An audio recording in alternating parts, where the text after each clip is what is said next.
Northway? Well, there were a lot of greens on the railways over the years. We're going to look to the Great Western Railway today. Great Western locomotives are famously green, the shade originally being called middle chrome green, which in 1928 went a little bit, I suppose you'd say greener, more olive. But this one here, this locomotive is built in 1905, the 280 wheel arrangement and a 2800 class. This loco is seen here in the unlined freight livery of the Great Western, with the words Great Western there on the tender, but no crest in between, because only the passenger express locomotives were given that privilege.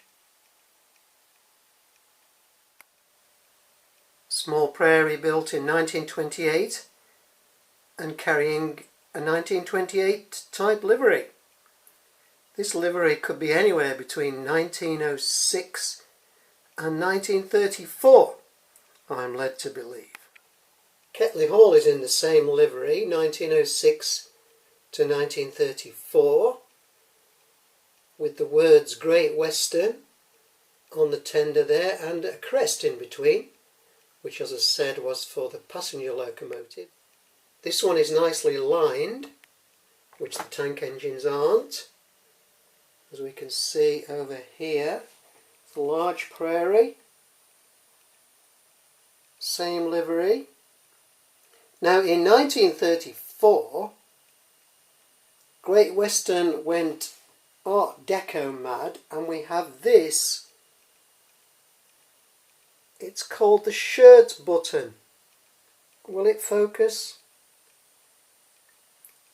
The shirt button livery, which they used in the period from 1934 to 1942. So the Saint is actually the second oldest locomotive here, built in 1906, but it's carrying a later livery.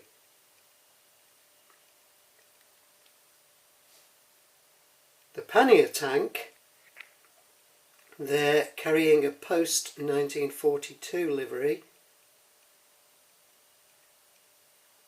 where GWR appeared in large capital letters, as you can see.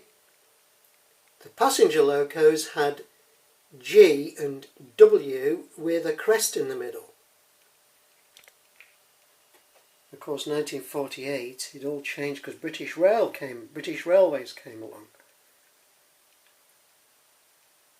Well, I bet you want to see these trains running. Well, I certainly do.